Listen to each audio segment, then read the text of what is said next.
आओ क्लास 12 का वैद्युत आवेश तथा क्षेत्र शुरू करते हैं।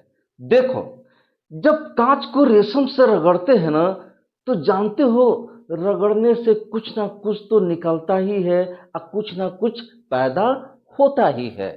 तो जब कांच को रेशम से रगड़ते हैं तो कांच से इलेक्ट्रॉन निकलते हैं और किस पर जाते हैं? रेशम पर जाते हैं, जिसकी वजह से रेशम जो है वो ऋणावेशित हो जाता है। क्योंकि कांच से इलेक्ट्रॉन निकल रहे हैं इसलिए कांच धनावेशित हो जाता है। तो कांच जो है धनावेशित हो जाता है। अब देखो, ठीक यही चीज मैं यहां पर लिखा हूं, कांच और रेशम।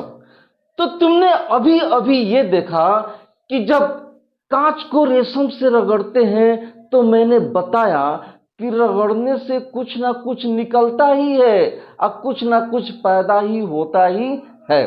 तो होता क्या है कि जब कांच को रेशम से रगड़ते हैं ना, तो कांच से इलेक्ट्रॉन निकलते हैं और ये इलेक्ट्रॉन किस पर जाते हैं? रेशम पर जाते हैं, जिसकी वजह से रेशम ऋणावेशित हो जाता है। और चूंकि कांच से इलेक्ट्रॉन निकले हैं इसलिए कांच धनावेशित हो जाता है। ठीक, तो तुमने ये देखा इलेक्ट्रॉनों के स्थानांतरण के कारण कांच पर धन आवेश उत्पन्न हो गया और रेशम पर ऋण आवेश उत्पन्न हो गया। अब यहां पर देखो, इस कांच को और इस कांच को एक दूसरे के करीब लाते हैं तो जानते हो क्या है होता है? इस कांच पर भी धन आवेश है और इस कांच पर भी धन आवेश है। तो जब दोनों को एक दूसरे के करीब लाते हैं तो ये दोनों एक दूसरे को खेदते हैं, प्रतिकर्षित करते हैं। क्या करते हैं? प्रतिकर्षित। एक दूसरे को खेदते हैं, प्रतिकर्षित करते हैं। अब यहां पर देखो, यहां पर रेशम है और यहां पर भी रेशम है। रेशम ऋणावेशित है और जब दोनों को एक दूसरे के करीब लाते हैं तो दोनों एक दूसरे को प्रतिकर्षित करते हैं। ये भी एक दूसरे को प्रतिकर्षित करते हैं जब इन दोनों को करीब लाते हैं। तो यहां से यह पता चला कि ऋण आवेश और ऋण आवेश को एक दूसरे के करीब लाने पर वे एक दूसरे को प्रतिकर्षित करते हैं। यानी ये भी एक दूसरे को क्या करते हैं? प्रतिकर्षित करते हैं। ठीक, अब यहां पर देखो,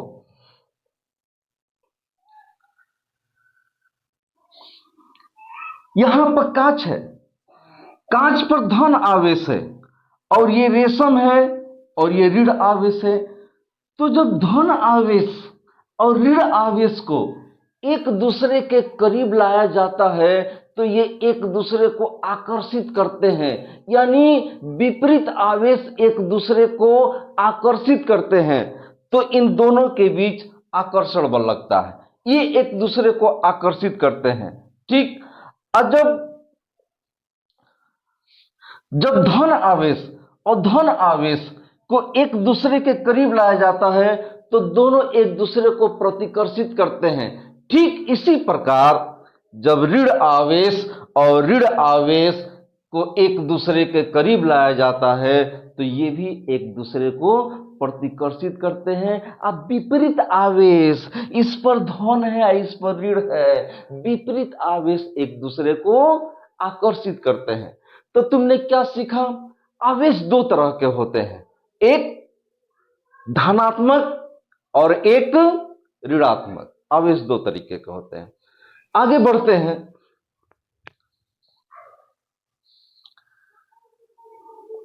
अब देखो, वैद्युत आवेश की परिभाषा, वैद्युत आवेश की परिभाषा कैसे देते हैं? तो ऐसे देते हैं, पदार्थ का वह गुण जो किसी अन्य आवेशित वस्तु पर आकर्षण बल या प्रतिकर्षण बल लगाए, उसी को हम वैद्युत आवेश कहते हैं। वैद्युत आवेश की इस तरीके से परिभाषा देते हैं। आगे बढ़ते हैं।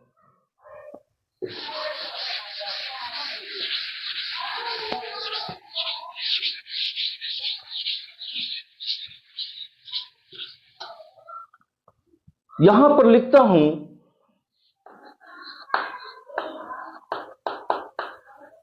कूलॉम का नियम।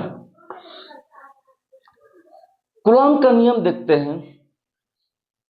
कूलॉम ने यह बताया कि दो आवेशों के बीच आकर्षण और नहीं तो प्रतिकर्षण बल लगता है।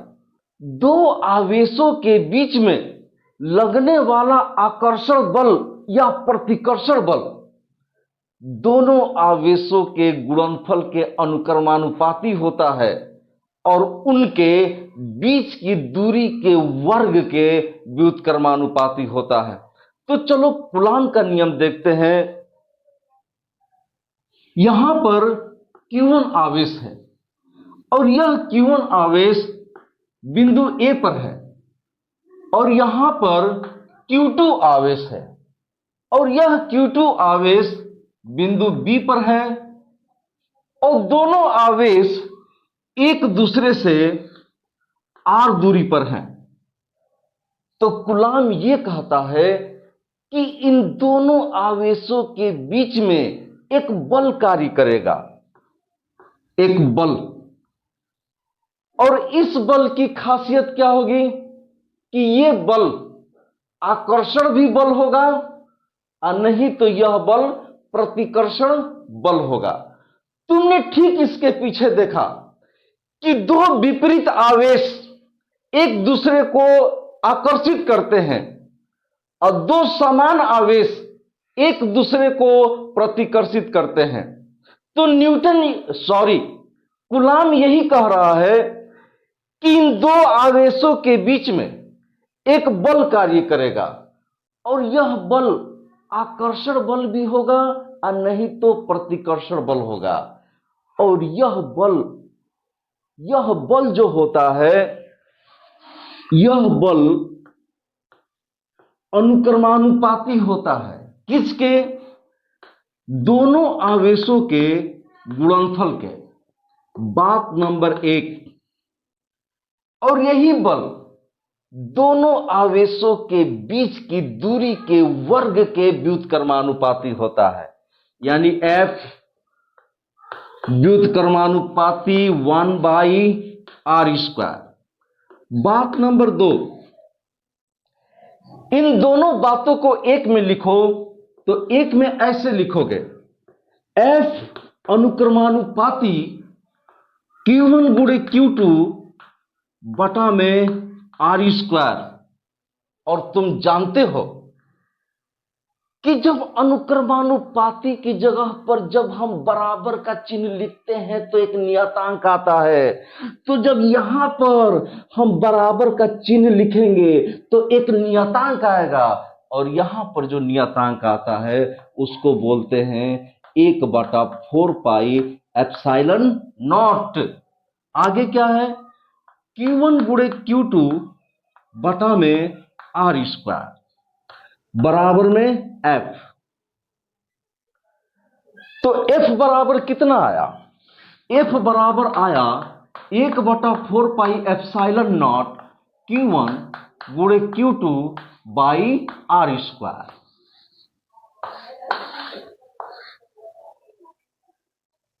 इसी सूत्र की सहायता से हम क्या निकालते हैं? दो आवेशों के बीच कार्य करने वाला आकर्षण बल या प्रतिकर्षण बल निकालते हैं। यहां पर देखो 1/4πε0 का मान होता है 9.0 गुणे 10⁹ न्यूटन मीटर स्क्वायर बटा में, नीचे हिंदी में ही लिख देता हूं, कूलॉम का स्क्वायर। अब यहां पर देखो, इसको बोलते हैं निर्वात की विद्युतशीलता एप्सिलॉन नॉट। एप्सिलॉन नॉट को क्या बोलते हैं? एप्सिलॉन नॉट को क्या बोलते हैं? इसको बोलते हैं निर्वात की विद्युतशीलता। और इसका मान जानते हो कितना होता है? एप्सिलॉन नॉट का मान होता है 8.85 गुणे 10⁻⁻12 कूलाम का स्क्वायर बटा में न्यूटन मीटर स्क्वायर। अब हम ये देखेंगे कि निर्वात की विद्युतशीलता हमें बताती क्या है, ये किस चीज को एक्सप्लेन करती है, ये हमें क्या बताना चाहती है। तो देखो ये हमें क्या बताना चाहती है। निर्वात की विद्युतशीलता यही बताती है कि जब निर्वात में दो आवेशों को रख दिया जाए तो दोनों आवेशों के बीच कितना वैद्युत बल ये उत्पन्न होने देगा। इस चीज की व्याख्या करने वाली राशि का नाम है एप्सिलॉन नॉट, जिसको बोलते हैं निर्वात की विद्युतशीलता। और इसका आंकिक मान होता है 8.85 गुणे 10⁻⁻12 कूलाम का square by newton metre square. अब यहां पर देखो एक चीज मैं और बताऊंगा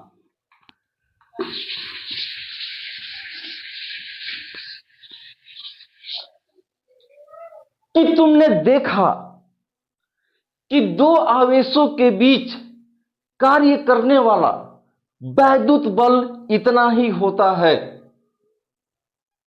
और यह बल आकर्षण बल भी होता है और प्रतिकर्षण बल भी होता है। यहां पे एक चीज लिखता हूं और उसके बारे में समझना। लिखता हूं परा वैद्युत पदार्थ। जानते हो परावैद्युत पदार्थ किसको कहते हैं? प्लास्टिक को, कांच को, मोम को, कागज को, इसको परावैद्युत पदार्थ कहते हैं। यानी कुचालक पदार्थों को परावैद्युत पदार्थ कहते हैं। यानी जिसमें विद्युत धारा आसानी से प्रवाहित ना हो या प्रवाहित हो ही ना, उसको क्या बोलते हैं? कुचालक। यानी कुचालक पदार्थों को हम परावैद्युत पदार्थ कहते हैं। जैसे एग्जाम्पल में कांच, प्लास्टिक, रबड़, कागज, मोम, ये सब परावैद्युत पदार्थ हैं। तो यदि प्लास्टिक के अंदर, किसके अंदर? प्लास्टिक के अंदर इस पूरे को उठाकर रख दिया जाए तब क्या होगा? जानते हो क्या होगा? दोनों आवेशों के बीच कार्य करने वाला वैद्युत बल घट जाएगा, कम हो जाएगा। ठीक, कम हो जाएगा। तो तुमने क्या सीखा कि जब इन दोनों आवेशों को जो r दूरी पर है, अगर इसको प्लास्टिक के अंदर रख दिया जाए तो दोनों आवेशों के बीच कार्य करने वाला जो वैद्युत बल है ना, वो कम हो जाएगा। और कितना कम होगा? कितना कम होगा? इस चीज को बताने वाली राशि को जानते हो क्या कहते हैं? कहते हैं परावैद्युतांक। और इसे हम के से दिखाते हैं। के से परावैद्युतांक कहते हैं। यानी परावैद्युतांक परावैद्युत पदार्थ का गुण है, जो ये बताता है कि यदि परावैद्युत पदार्थ के अंदर अगर इसको रख दिया जाए तो इन दोनों आवेशों के बीच जो वैद्युत बल है वो कितना कम हो जाएगा। तो यदि अगर इस पूरे सिस्टम को कहां रखा जाए, परावैद्युत पदार्थ के अंदर रखा जाए, तो यहां पर लिखते हैं कि परावैद्युतांक, परावैद्युतांक परावैद्युत पदार्थ का गुण है, गुण जो यह बताता है कि इस पूरे सिस्टम को, इस पूरे निकाय को, इस पूरे युक्ति को, इस पूरी व्यवस्था को अगर तुम परावैद्युत पदार्थ के अंदर रख दोगे तो वैद्युत बल कितना कम हो जाएगा, यह बताता है। अब देखो, किसी भी परावैद्युत पदार्थ का जो परावैद्युतांक होता है ना, वो हमेशा एक से बड़ा होता है। तुमने क्या सीखा कि किसी भी परावैद्युत पदार्थ का जो परावैद्युतांक होता है वो हमेशा एक से क्या होता है, बड़ा होता है। आगे देखते हैं।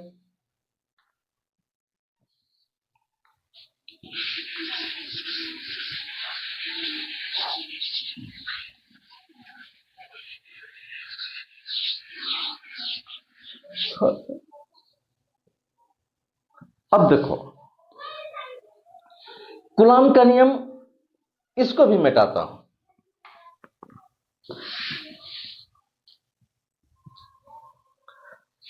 मैं लिखता हूं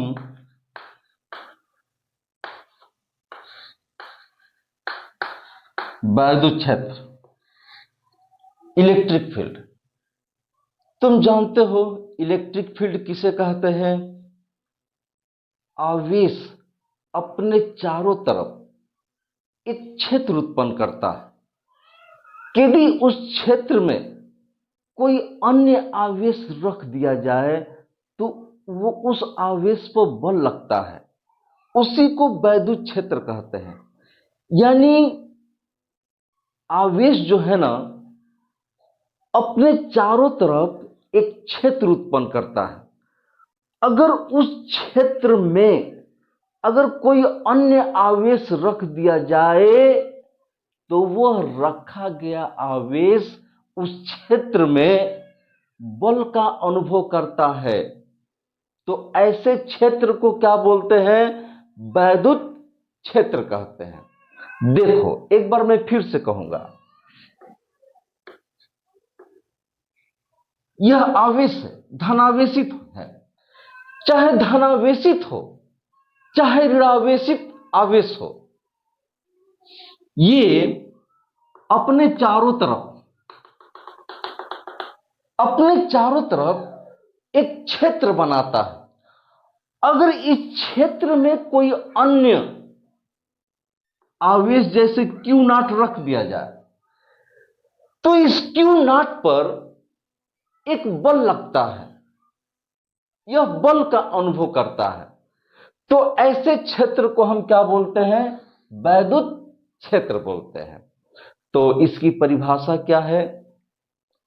आवेश के चारों तरफ का वह क्षेत्र कि उस क्षेत्र में किसी अन्य आवेश को रख दिया जाए तो वह रखा गया अन्य आवेश उस क्षेत्र में बल का अनुभव करता है।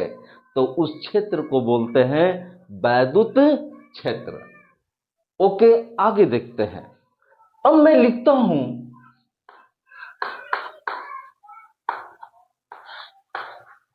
वैद्युत क्षेत्र की तीव्रता। तीव्रता इसको हम ई से दिखाते हैं।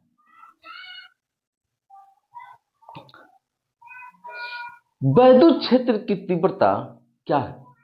वैद्युत क्षेत्र की तीव्रता यह बताती है कि जो तुमने वैद्युत क्षेत्र में आवेश रखा है उस आवेश पर वैद्युत क्षेत्र कितना बल लगाएगा। अभी आपने पीछे ये पढ़ा, वैद्युत क्षेत्र के बारे में पीछे आपने ये पढ़ा कि आवेश के चारों तरफ का वो क्षेत्र जिस क्षेत्र में कोई अन्य आवेश रख दिया जाए तो वह रखा गया अन्य आवेश उस क्षेत्र में बल का अनुभव करता है, इसलिए उस क्षेत्र का नाम रखा गया वैद्युत क्षेत्र। अब बारी आई, ठीक है, बल लगता है, पर कितना बल लगता है, कितना बल लगता है, ये कौन बताएगा? ये बताएगा वैद्युत क्षेत्र की तीव्रता। ठीक, तो देखो उसको एक्सप्लेन कैसे करते हैं। इसको ऐसे एक्सप्लेन करते हैं कि वैद्युत क्षेत्र में रखे एकांक कूलाम आवेश पर जितना बल लगता है उस बल को वैद्युत क्षेत्र की तीव्रता कहते हैं। ठीक, इसको कैपिटल ई से दिखाते हैं। अब कैपिटल ई बराबर होता है एफ बटा में क्यू नॉट। क्यू नॉट परीक्षण आवेश है, इसी आवेश को तुमने इसके अंदर रखा है, तो इस पर इस आवेश के कारण जो वैद्युत क्षेत्र उत्पन्न हुआ है वो वैद्युत क्षेत्र इस पर कितना बल लगाएगा, इस पर कितना बल लगाएगा। तो परिभाषा कैसे बनाई गई है कि वैद्युत क्षेत्र में रखे एकांक कूलाम आवेश पर वैद्युत क्षेत्र जितना बल लगाएगा उसी को हम वैद्युत क्षेत्र की तीव्रता कहेंगे। अब देखो तुमने कितना आवेश रखा है, टोटल क्यू नॉट, तो पूरे क्यू नॉट पर नहीं, पूरे क्यू नॉट पर नहीं, इसके एकांक कूलाम आवेश पर, इसके एकांक कूलाम आवेश पर वैद्युत क्षेत्र जितना बल लगाएगा उस बल को हम कहेंगे वैद्युत क्षेत्र की तीव्रता। इसको कैपिटल ई से दिखाते हैं। अब कैपिटल ई बराबर होता है एफ बटा में क्यू। ठीक, और जब इसको हल करोगे तो क्या आएगा, एफ बराबर ई इंटू क्यू नॉट आएगा ना, आएगा। देखो वैद्युत क्षेत्र की जो तीव्रता है ना वो एक सदिश राशि है। वैद्युत क्षेत्र की तीव्रता परिमाण को भी व्यक्त करती है और इसमें दिशा भी होता है, तो यह एक सदिश राशि है। अब इसका मात्रक देख लेते हैं। तो देखो बल का मात्रक होता है न्यूटन और आवेश का मात्रक होता है कूलाम। तो न्यूटन बटा कूलाम किसका मात्रक है, वैद्युत क्षेत्र की तीव्रता का। आगे देखते हैं, यहां पर लिखता हूं वैद्युत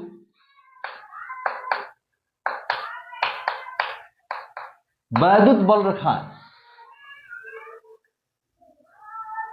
इसको समझो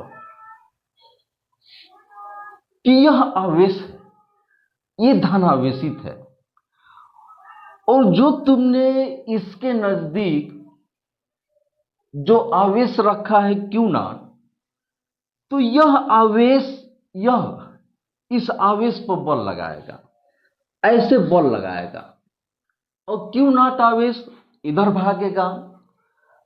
अगर इस क्यू नॉट आवेश को मैं यहां रख दूं तो यह आवेश इस आवेश पर ऐसे एक बल लगाएगा, और इसी आवेश को मैं यहां पर रख दूं तो यह आवेश वैद्युत क्षेत्र में रखे क्यू नॉट आवेश पर एक बल लगाएगा, ऐसे, यानी अपने से दूर खेदेगा, भाग जा, उधर भाग जा, मुझसे दूर भाग जा। ठीक है, तो इस तरह से आपको एक लाइन मिलेगी। इसी लाइन को कहते हैं वैद्युत बल रेखाएं। अच्छा ये बताओ कि वैद्युत बल रेखाएं हमें बताती क्या है? मैं बताऊं कि वैद्युत बल रेखाएं क्या बताती हैं? वैद्युत रेखाएं ये बताती है कि जो आवेश पर बल लगेगा वो किस दिशा में लगेगा, किस दिशा में लगेगा, ये वैद्युत बल रेखाएं बताती हैं। और वैद्युत क्षेत्र क्या बताता है? वैद्युत क्षेत्र ये बताता है कि मेरे अंदर कोई आवेश रख दोगे ना तो मैं उस पर बल लगाऊंगा, वो आवेश बल का अनुभव करने लगेगा, मैं उस पर बल लगाऊंगा। वैद्युत क्षेत्र ये बताता है। अब वैद्युत क्षेत्र की तीव्रता क्या बताती है कि इतना बल लगाऊंगा, इतना बल लगाऊंगा, ठीक, तो समझ गए। अब देखो, यदि धन आवेश है तो धन आवेश से निकलने वाली वैद्युत बल रेखाएं धन आवेश से दूर तक जाती है, धन आवेश से ऐसे निकलती है, दूर तक जाती है। कहां तक जाती है? अनंत तक जाती है, अनंत तक। अब यहां पर देखो, ये ऋण आवेश है, तो यह ऋण आवेश अपने चारों तरफ एक क्षेत्र उत्पन्न करेगा। अगर उस क्षेत्र में मैं कोई अन्य आवेश रख दूं, क्यू नॉट को मैं रख दूं, क्यू नॉट हमेशा धनावेशित होता है, जानो। तो अगर मैं क्यू नॉट को रख दूं तो ये आवेश तो ऋणावेशित है ना,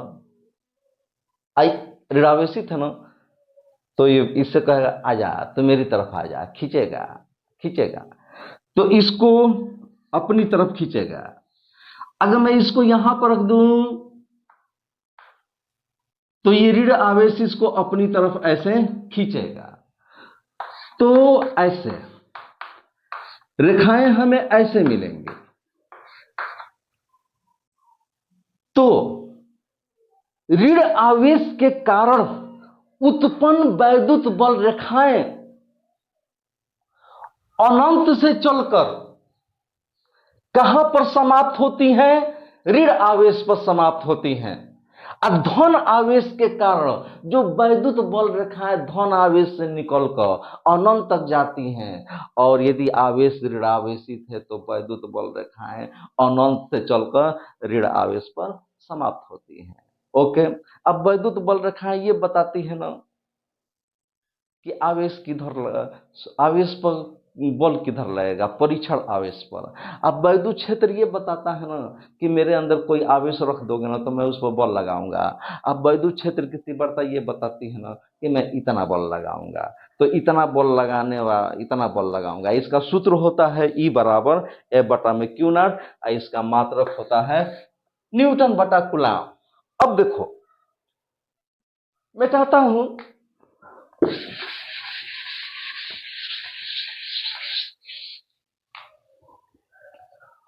और यदि ये धन आवेश है और ये ऋण आवेश है तो वैद्युत बल रेखाएं ऐसे निकलती हैं, वैद्युत बल रेखाएं ऐसे निकलती हैं, धन आवेश से निकलकर ऋण आवेश पर समाप्त होती हैं। वैद्युत बल रेखाएं ऐसे निकलती हैं, ऐसे। इधर ऋण है ना, चले आजा, चल आजा, ये गलती बन गया, ऐसे, ठीक। ऐसे निकलती हैं, ऐसे आती हैं, इस पर ऐसे निकलती हैं, ऐसे आती हैं। तो मैं ये बता रहा हूं कि यदि एक धन आवेश है और एक ऋण आवेश है और एक दूसरे के थोड़ा सा करीब हैं तो वैद्युत बल रेखाएं ऐसे प्राप्त होती हैं। और धन आवेश के लिए देखा ही और ऋण आवेश के लिए तुमने देखा ही। अब आगे बढ़ते हैं।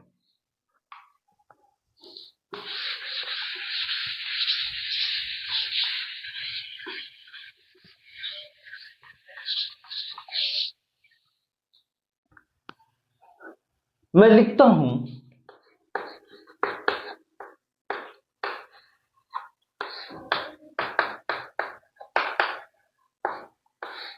बिंदु आवेश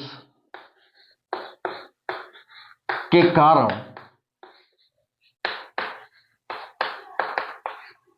किसी बिंदु पर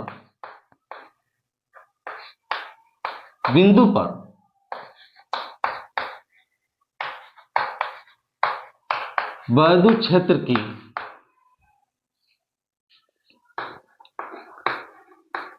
तीव्रता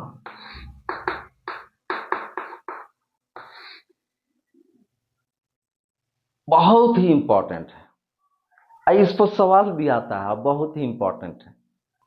अब हम ये निकालने जा रहे हैं कि कोई बिंदु आवेश किसी बिंदु पर कितना वैद्युत क्षेत्र की तीव्रता उत्पन्न करेगा, हम यही निकालने जा रहे हैं। अब यहां पर देखो, यहां पर एक बिंदु आवेश है जिसको मैं लिखा हूं +q कूलाम। तो +q कूलाम आवेश क्या है? यह एक बिंदु आवेश है। कहां पर है? बिंदु ए पर है। तो इससे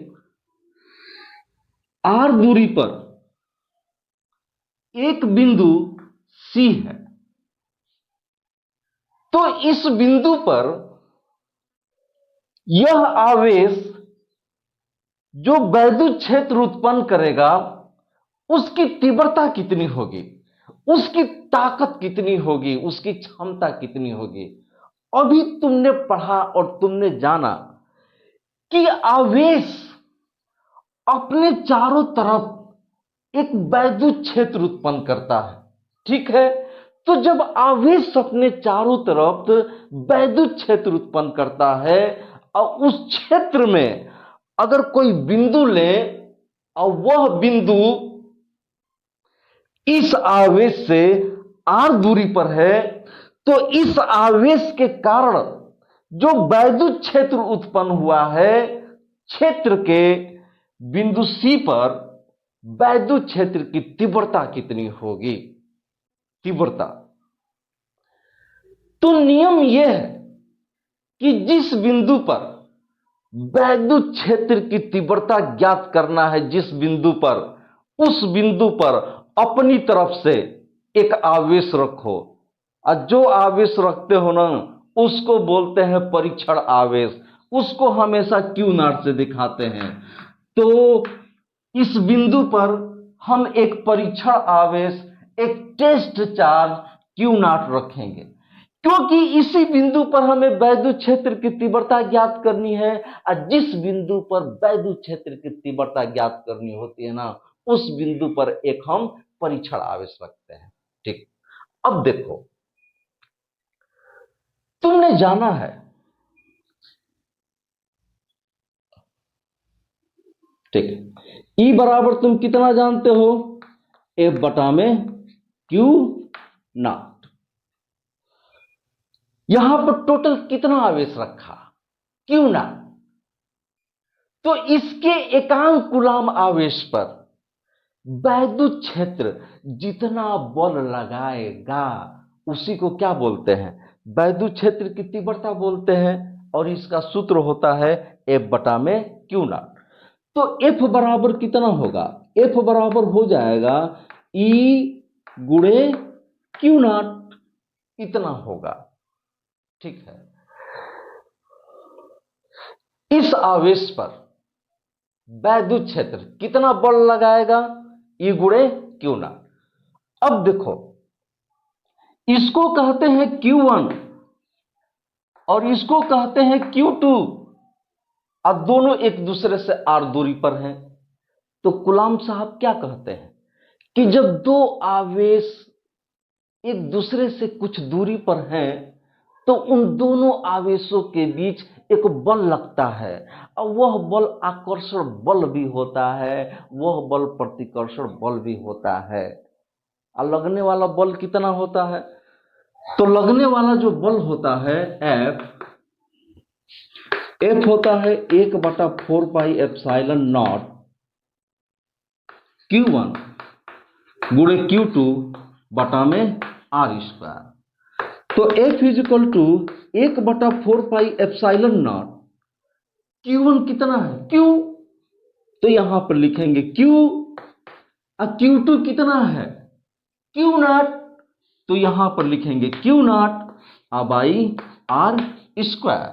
ओके, एफ का यह मान यहां पर रख दो, रखता हूं यहां पर 1/4 पाई एप्सिलॉन नॉट क्यू गुणे क्यू नॉट बटा में R square is equal to E गुणे क्यू नॉट।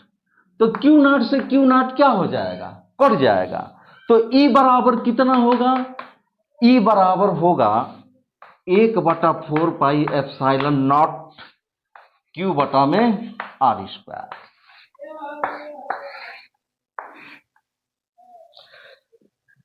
इतना होगा, देख लो खूब बढ़िया से, इतना ही होगा कि नहीं, एकदम इतना ही होगा।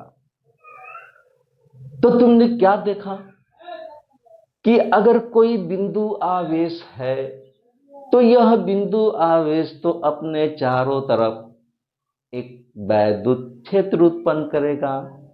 अगर उस क्षेत्र में इस आवेश से, अरे इसी आवेश के कारण तो उत्पन्न हुआ है, इस आवेश से r दूरी पर एक बिंदु C लें तो इस बिंदु पर वैद्युत क्षेत्र की तीव्रता कितनी होगी, तो इतना ही होगा 1/4 पाई एप्सिलॉन नॉट क्यू बटा में आर स्क्वायर। अब एक बहुत ही इंपॉर्टेंट बात बताता हूं, देखो ये जो पूरा है ना, जानते हो किस में रखा गया है, निर्वात में, नहीं तो हवा में। ये पूरा चीज निर्वात नहीं तो हवा में रखा गया है। इसी चीज को मैं उठाकर प्लास्टिक के अंदर रख दूं, यानी परावैद्युत पदार्थ के अंदर रख दूं, तो परावैद्युत पदार्थ क्या करेगा, वैद्युत क्षेत्र की तीव्रता को घटा देगा। ठीक है, तो अब इस सूत्र को कैसे लिखेंगे, E बराबर 1/4 पाई एप्सिलॉन नॉट के क्यू बटा में आर स्क्वायर लिखेंगे। यदि इस पूरे को परावैद्युत पदार्थ के अंदर रख दिया जाए तो फार्मूले का रूप ये हो जाएगा, और यदि इस पूरे को हवा और नहीं तो निर्वात में रखा गया है तो फार्मूले का रूप ये हो जाएगा। और मैंने तुम्हें बताया है कि 1/4 पाई एप्सिलॉन नॉट का मान होता है 9.0 गुणे 10⁹ newton metre square by coulomb का स्क्वायर। ठीक, शुरू में बताया था, शुरू में क्या बताया था, एक बताया था परावैद्युत पदार्थ, अब फिर बताया था परावैद्युता। ठीक, परावैद्युत पदार्थ किसे कहते हैं, कुचालक पदार्थों को परावैद्युत पदार्थ कहते हैं, जिसमें विद्युत धारा प्रवाहित नहीं होती है। तो जैसे कागज है, मोम है, अभ्रक है, प्लास्टिक है, कांच है, ये सब परावैद्युत पदार्थ कहलाते हैं। और परावैद्युत पदार्थों के अंदर जो गुण पाया जाता है उस गुण को कहते हैं परावैद्युतांक। और परावैद्युतांक किस चीज की व्याख्या करता है, परावैद्युतांक इस चीज की व्याख्या करता है कि यदि परावैद्युत पदार्थ के अंदर अगर ये पूरी बात हो रही है तो वैद्युत क्षेत्र की तीव्रता कितना घट जाएगी, कितना घट जाएगी। ठीक, तो यदि परावैद्युत पदार्थ के अंदर है तो ये फार्मूला लगेगा, और ये पूरा युक्ति अगर परावैद्युत पदार्थ के अंदर नहीं है तो बाबू ये फार्मूला लगेगा। और एक चीज तुम याद रखना,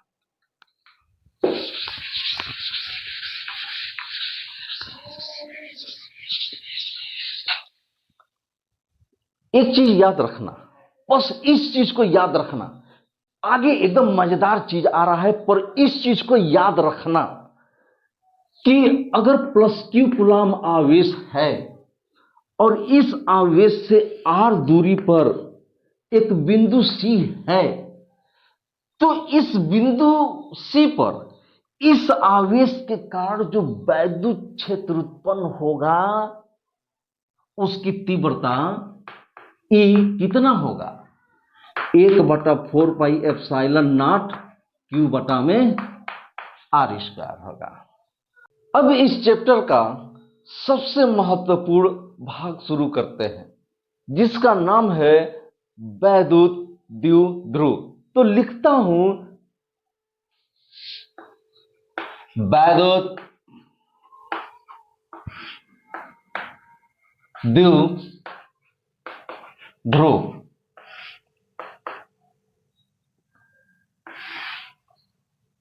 वैद्युत द्विध्रुव कहते किसे हैं? तो देखो, इसमें दो आवेश होते हैं, दोनों आवेश परिमाण में बराबर होते हैं और चिन्ह में विपरीत होते हैं और एक दूसरे से अल्प दूरी 2l पर स्थित होते हैं। तो बिंदु A पर एक आवेश Q है और बिंदु B पर भी एक आवेश Q है। तो तुम देख रहे हो बिंदु A पर भी Q आवेश है और बिंदु B पर भी Q आवेश है, यानी आवेश की मात्राएं बराबर हैं, परंतु एक माइनस चिन्ह के साथ होगा तो एक प्लस चिन्ह के साथ होगा और दोनों एक दूसरे से अल्प दूरी 2l पर स्थित होंगे। इसी को हम वैद्युत द्विध्रुव कहते हैं। तो वैद्युत द्विध्रुव क्या है? इसमें दो आवेश होते हैं, दोनों आवेश परिमाण में बराबर होते हैं, चिन्ह में विपरीत होते हैं और एक दूसरे से अल्प दूरी 2l पर स्थित होते हैं। उसी को वैद्युत द्विध्रुव कहते हैं। एग्जाम्पल देखो, हाइड्रोजन क्लोराइड एक वैद्युत द्विध्रुव है। तो लिखता हूं HCl, hydrogen chloride. Hydrogen chloride के पहले सिरे पर धनावेशित हाइड्रोजन आयन होता है और दूसरे सिरे पर ऋणावेशित क्लोरीन आयन होता है और दोनों की जो बीच की दूरी जो होती है वो 0.1 एंगस्ट्रॉम होती है। तो तुम देख रहे हो कि इस पर आवेश की मात्रा और इस पर आवेश की मात्रा बराबर है, परंतु चिन्ह में विपरीत है। एक पर प्लस है तो एक पर माइनस है, परंतु आवेश की मात्राएं समान हैं, चिन्ह में विपरीत हैं और एक दूसरे से बहुत ही अल्प दूरी 0.1 एंगस्ट्रॉम पर स्थित होती हैं। तो इसी को वैद्युत द्विध्रुव कहते हैं। तो इतना तो समझ में आ गया कि इसमें दो आवेश होंगे, दोनों आवेश मात्रा में बराबर होंगे, चिन्ह में विपरीत होंगे और एक दूसरे से अल्प दूरी 2l पर स्थित होंगे। इसको बोलते हैं वैद्युत द्विध्रुव। हाइड्रोजन क्लोराइड एक वैद्युत द्विध्रुव है। मिटाता हूं, आगे देखते हैं। अब मैं लिखता हूं वैद्युत द्विध्रुव का आग्रह, इसे हम P से दिखाते हैं। ये चीज क्या है? तो देखो, दोनों आवेशों में से एक आवेश, चाहे इसको लो चाहे इसको लो, तो दोनों आवेशों में से किसी एक आवेश की मात्रा लेना है। तो चलो, इसको ले लिया Q और दोनों आवेशों के बीच की दूरी कितनी है? 2l। तो गुणे यहां पर लिखेंगे 2l। और इसी को बोलते हैं वैद्युत द्विध्रुव का आघूर्ण। इसको हम P से दिखाते हैं। तो P बराबर, इसको ऐसे भी लिख सकते हैं 2QL। तो 2QL ऐसे भी लिख सकते हैं।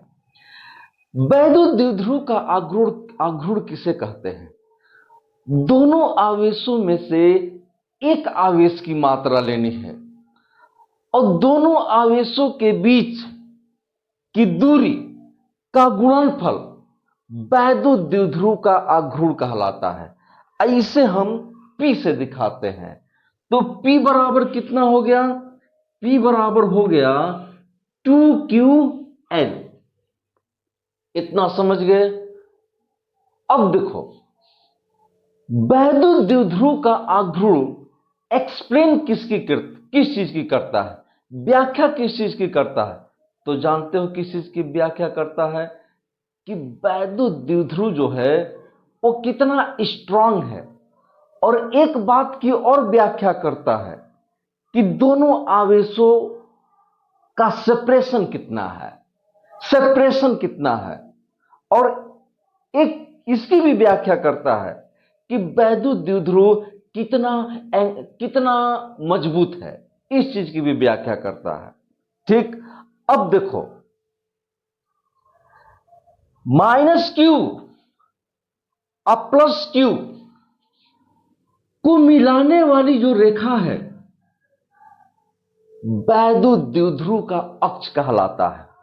तो यहां पर लिखता हूं वैद्युत द्विध्रुव का अक्ष। एक बार फिर से, माइनस आवेश और प्लस आवेश को मिलाने वाली रेखा वैद्युत द्विध्रुव का अक्ष कहलाती है।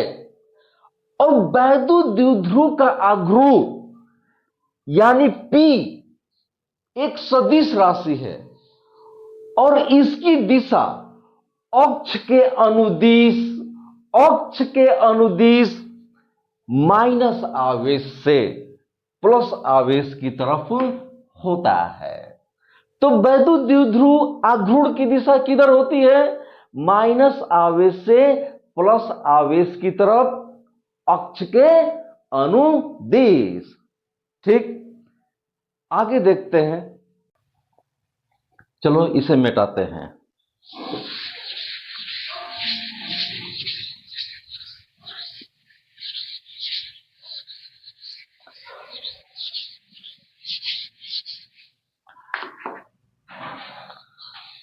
अब हम देखेंगे वैद्युत द्विध्रुव के अक्षीय स्थिति के कारण किसी बिंदु पर वैद्युत क्षेत्र की तीव्रता कितनी होगी। तो ये माइनस q कूलम आवेश और ये प्लस q कूलम आवेश, ये बिंदु A पर है और ये बिंदु B पर है। दोनों की बीच की अल्पतम दूरी 12 है। मैंने आपको बताया था कि माइनस आवेश और प्लस आवेश को जो मिलाने वाली रेखा होती है वो वैद्युत द्विध्रुव की अक्ष कहलाती है। तो अक्षीय स्थिति में इस तरीके से मिलाने वाली रेखा के अनुदिश एक बिंदु Q है और इसी बिंदु पर वैद्युत द्विध्रुव के कारण वैद्युत क्षेत्र की तीव्रता ज्ञात करनी है। सबसे पहले जानते हो क्या करते हैं? हम दूरी फिक्स करते हैं कि प्लस q कूलम आवेश से यह बिंदु कितनी दूरी पर है और माइनस q कूलम आवेश से यह बिंदु कितनी दूरी पर है। सबसे पहले इसको फिक्स करते हैं। यह डाइपोल का मध्य बिंदु है। तो अगर यह पूरा 12 है और यह मध्य बिंदु है तो यह आपका L होगा, यह आपका L होगा। मध्य बिंदु O से यह बिंदु Q मान लेते हैं कि R दूरी पर है, तो तुम ये बताओ कि ये पूरा R है और यहां से यहां तक L है, तो इस पूरे R में से तुम L को निकाल दोगे तो कितना होगा? R माइनस L होगा।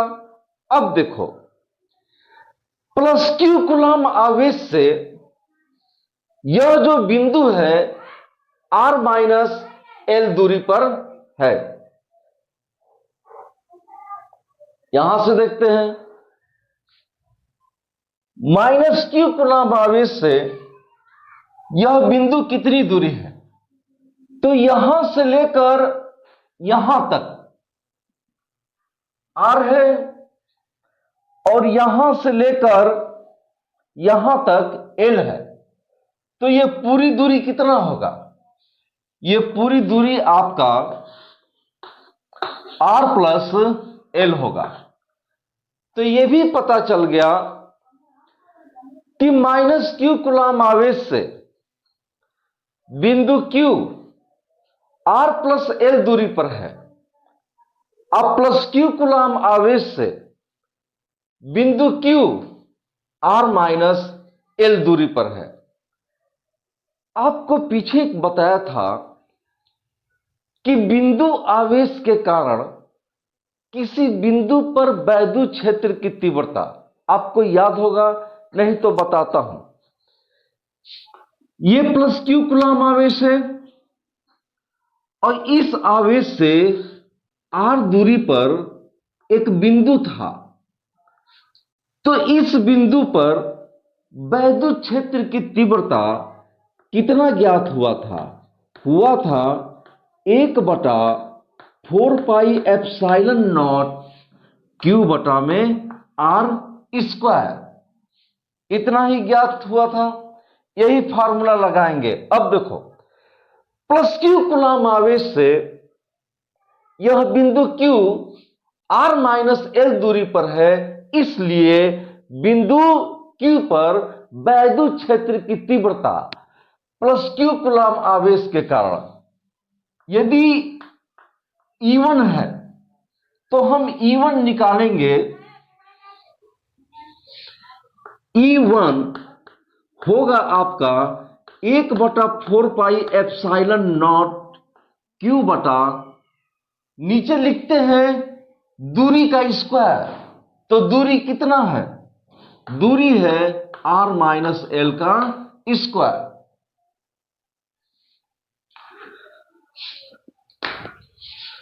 तो इस आवेश के कारण इस बिंदु पर वैद्युत क्षेत्र की तीव्रता कितना होगा? इतना होगा। और इसकी दिशा क्या होगी? जो दिशा होगी वो प्लस Q कूलम्ब आवेश से दूर होगी, इधर की तरफ होगा। यह बहुत इंपॉर्टेंट है कि इस आवेश के कारण इस बिंदु पर वैद्युत क्षेत्र की तीव्रता E1 इतना होगा और इसकी जो दिशा होगी प्लस Q कूलम्ब आवेश से दूर, यानी इधर की तरफ होगी। अब देखो यहां पर उसी तरह बताओ कि माइनस Q कूलम्ब आवेश के कारण बिंदु Q पर वैद्युत क्षेत्र की तीव्रता यदि E2 हो तो E2 कैसे निकालेंगे? 1/4 पाई एप्सिलॉन नॉट Q बटा में R प्लस L स्क्वायर। तो इस आवेश के कारण इस बिंदु पर वैद्युत क्षेत्र की तीव्रता कितना है? E2 है। और इसकी दिशा किधर होगी? इसकी दिशा माइनस आवेश की तरफ होगी, यानी इधर की तरफ। तो इसकी जो दिशा है ना, इधर होगी। अब देखो, इस बिंदु पर कितनी तीव्रताएं हैं? एक E1 है और इसका डायरेक्शन इधर है। अब बिंदु Q पर एक तीव्रता E2 है और इसका डायरेक्शन किधर है? इधर है। तो बिंदु Q पर दो तीव्रताएं हैं, E1 और E2।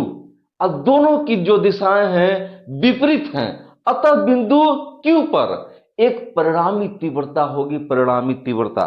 तो हम यहां पर लिखेंगे परिणामी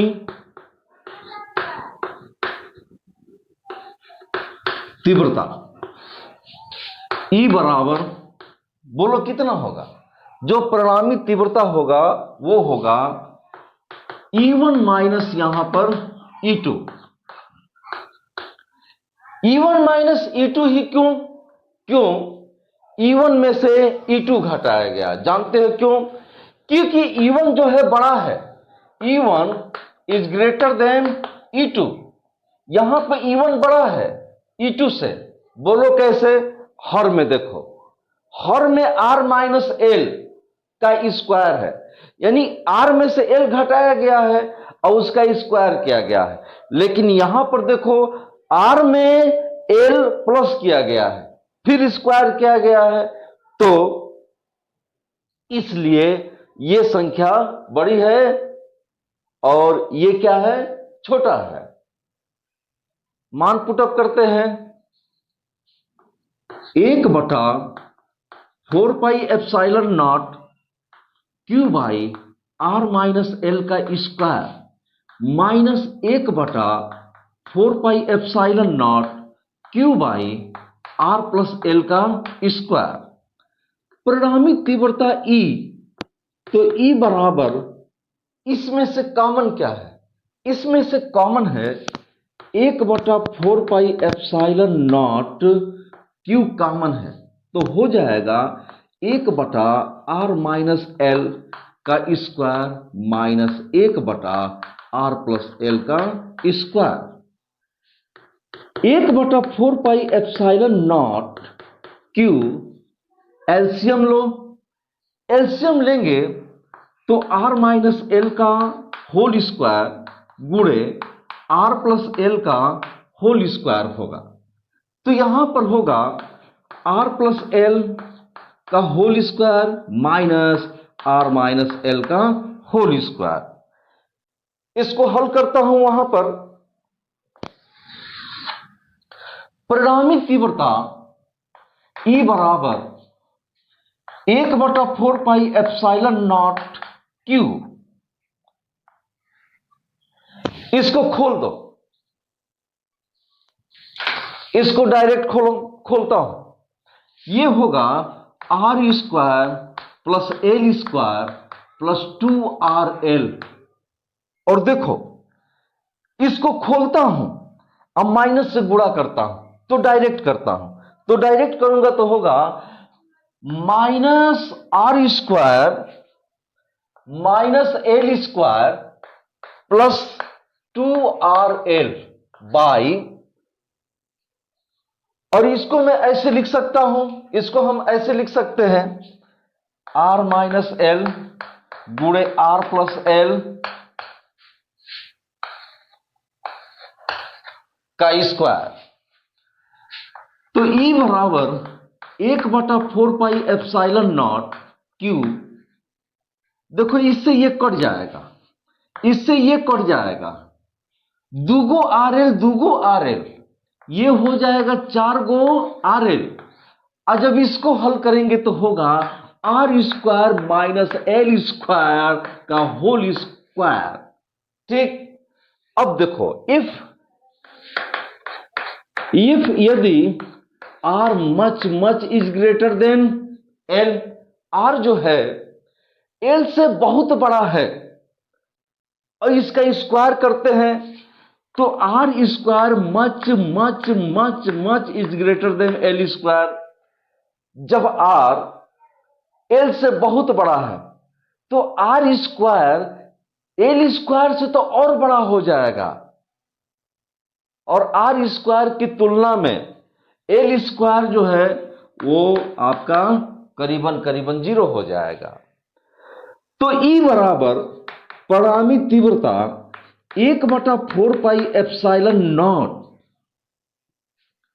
यहां पर है Q गुणे, इसको लिखेंगे 2 गुणे 2RL बटा में एल स्क्वायर क्या 0, तो यहां पर एल स्क्वायर 0 हो जाएगा, तो आर स्क्वायर इसके ऊपर है स्क्वायर, तो हो जाएगा आर पर 4, इससे ये कट जाएगा तो हो जाएगा आर पर 3, तो 1/4πε0, यहां पर देखो 2QL, 2QL को क्या बोलते हैं, P बोलते हैं। अब क्या बचा 2 बचा, तो यहां पर लिख देंगे 2, अब बटा में क्या हो गया RQ। तो आपने देखा कि जो परिणामी तीव्रता आया 1/4πε0 2p बटा में R³ आया, ठीक। तो इस बिंदु पर जो परिणामी तीव्रता होगी वो इतना होगा, और इसकी दिशा क्या होगी, इसकी जो दिशा होगी -q कूलाम आवेश से +q कूलाम आवेश की तरफ, यानी इसकी दिशा इधर होगी परिणामी तीव्रता की। तो इसको याद रखना, यह बहुत ही महत्वपूर्ण है कि जो परिणामी तीव्रता है उसकी दिशा किधर को होगी, तो उसकी दिशा माइनस आवेश से +q कूलाम आवेश की तरफ होगी, यानी इस बिंदु पर परिणामी वैद्युत क्षेत्र की तीव्रता की दिशा इधर होगा। अब देखो यहां पर +q कूलाम आवेश के कारण इस बिंदु पर जो वैद्युत क्षेत्र की तीव्रता उत्पन्न हुई है उसको मैं किससे दिखाया हूं, उसको मैं E1 से दिखाया हूं, E1 से। और E1 की दिशा किधर होगी, तो E1 की जो दिशा होगी +q कूलाम आवेश से दूर, यानी इधर होगी। अब माइनस आवेश के कारण इस बिंदु पर जो वैद्युत क्षेत्र की तीव्रता E2 निकाला हूं, E2 उसकी दिशा किधर होगी, उसकी दिशा -q कूलाम आवेश है ना, तो उसकी जो दिशा होगी -q कूलाम आवेश की तरफ होगी। देखो यहां पर तीर बनाया हूं, ठीक। तो इस बिंदु पर दो तीव्रताएं हो गई, एक E1 और E2, अब दोनों की दिशाएं अलग अलग हैं, इसलिए बिंदु Q पर एक हम परिणामी तीव्रता निकालेंगे। तो मैंने यहां पर निकाला है परिणामी तीव्रता E1 - E2। क्यों E1 में से E2 को घटाया हूं, इसलिए कि E1 बड़ा है। मैंने कारण भी बताया कि R - L है और यहां पर R+L है, ठीक। इसलिए ये छोटा है और ये बड़ा है। जब इसको हल करेंगे तो ये बड़ा आ जाएगा, और जब इसको हल करेंगे तो ये क्या आ जाएगा, छोटा हो जाएगा। क्योंकि हर में बड़ी संख्या होती है तो मान कम आता है, और हर में छोटी संख्या होती है तो मान ज्यादा आता है। इसलिए E1 बड़ा है E2 से, तो परिणामी जो तीव्रता होगी E1 - E2 होगी।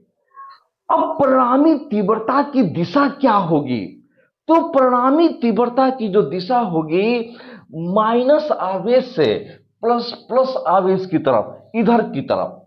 तो इस बिंदु पर जो परिणामी जो तीव्रता होगी वो इधर की तरफ होगी। देखो यहां पर तीर बनाया हूं और यहां पर ई बनाया हूं। तो तुमने क्या देखा कि वैद्युत द्विध्रुव के अक्षीय स्थिति के कारण किसी बिंदु पर वैद्युत क्षेत्र की जो तीव्रता होता है वो 1/4πε0 2p/r³ होता है, ठीक।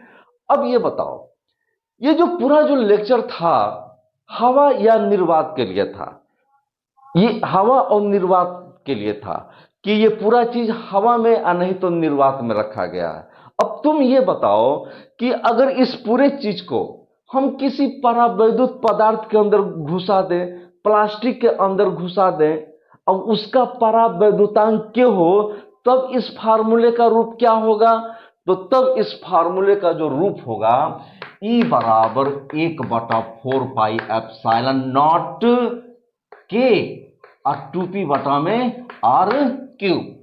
ठीक, आगे बढ़ते हैं अब हम निकालेंगे वैद्युत द्विध्रुव के निरक्षीय स्थिति के कारण किसी बिंदु पर वैद्युत क्षेत्र की तीव्रता। तो एक वैद्युत द्विध्रुव बनाते हैं। ये आपका -q +q दोनों एक दूसरे से अल्पतम दूरी 12 पर स्थित होते हैं।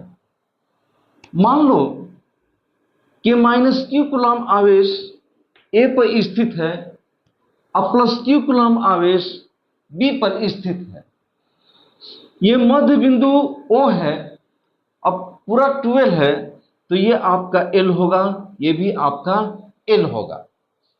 मैंने आपको बताया था कि माइनस आवेश और प्लस आवेश को मिलाने वाली रेखा ऐसे वैद्युत द्विध्रुव की अक्ष कहलाती है।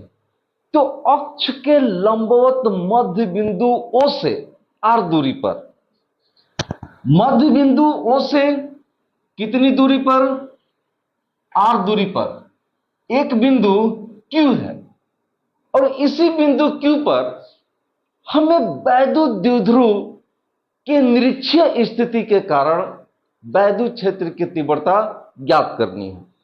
बिंदु Q को तुम A से मिला दो तो ये दूरी L है और ये दूरी R है, तो ये दूरी होगी √R² प्लस L²। ये दूरी L है और ये दूरी R है और Q को तुम B से मिला दो तो ये जो दूरी होगी ये भी √R² प्लस L² होगी। अब देखो त्रिभुज QAB में ये त्रिभुज बन गया और इस त्रिभुज की दो भुजाएं बराबर हैं। क्या तुम जानते हो ना इस बात को? तो यदि किसी त्रिभुज की दो भुजाएं बराबर होती हैं तो आमने सामने का कोण बराबर होता है। यह समद्विबाहु त्रिभुज का गुण है। इसलिए इस भुजा के सामने का कोण यदि थीटा होगा तो इस भुजा के सामने का कोण भी थीटा होगा और ये आपका 90 अंश है। तो ये 90 अंश है और ये थीटा है तो ये कोण होगा 90 माइनस थीटा। अब तुम देखो इस आवेश के कारण इस बिंदु पर जो वैद्युत क्षेत्र की तीव्रता उत्पन्न होगी, तीव्रता उसकी दिशा किधर होगी? उसकी दिशा इधर होगी, E1, ठीक। और इस आवेश के कारण इस बिंदु पर अगर वैद्युत क्षेत्र की तीव्रता E2 है, E2, इस आवेश के कारण इस बिंदु पर यदि वैद्युत क्षेत्र की तीव्रता E2 है तो इसकी दिशा किधर होगी? +q कूलम्ब आवेश से दूर होगी। तो जो दिशा होगी E2 की वो इधर होगी। अब तुम देखो इस बिंदु पर दो तीव्रताएं हैं, एक माइनस आवेश के कारण E1 जिसकी दिशा इधर है और एक प्लस आवेश के कारण इस बिंदु पर जो तीव्रता है E2, एक E2 इसकी दिशा इधर है। इसलिए इस बिंदु पर एक परिणामी तीव्रता उत्पन्न होगी E। तो यहां पे एक परिणामी तीव्रता उत्पन्न होगा क्या? E। अब तुम देखो ये जो लाइन है ना, इस लाइन को थोड़ा आगे की तरफ बढ़ा दो। इस लाइन को आगे की तरफ बढ़ा दिया।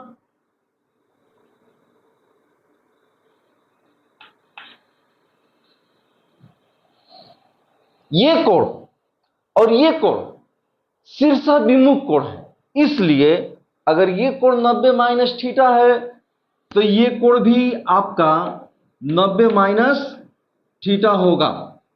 अब देखो ये जो पूरा कोण है 90 अंश का है, तो इस पूरे 90 में से तुम 90 माइनस थीटा घटा दो, तो पूरे 90 में से तुम घटा दो 90 माइनस थीटा, तो ये 90 माइनस 90 प्लस थीटा इससे ये कट जाएगा, यहां पर होगा थीटा।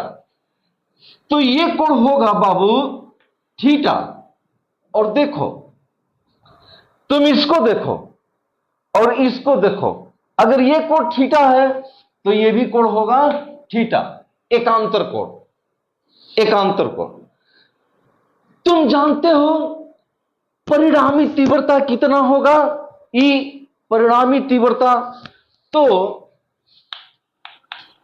परिणामी तीव्रता ई बराबर होगा E1 cos theta plus E2 cos theta. यही परिणामी तीव्रता होगा। कैसे, नहीं समझ में आया, एकदम बताऊंगा कि परिणामी तीव्रता जो E होगा इस बिंदु पर वो E1 cos theta plus E2 cos theta होगा। मैं बताऊंगा, थोड़ा सा हल करता हूं लेकिन मैं बताऊंगा। इसमें से कॉमन क्या है, cos थीटा, तो ये हो जाएगा E1 plus E2 cos theta. E1 क्या है, इस आवेश के कारण इस बिंदु पर उत्पन्न वैद्युत क्षेत्र की तीव्रता। क्या तुम जानते हो कि किसी आवेश के कारण किसी बिंदु पर वैद्युत क्षेत्र की तीव्रता कितना होता है, याद है, इतना ही होता है, 1/4 पाई एप्सिलॉन नॉट। आवेश लिखेंगे और क्या लिखते हैं, आवेश से दूरी का स्क्वायर लिखते हैं, तो दूरी है √r² प्लस l², इसका स्क्वायर लिखेंगे प्लस E2।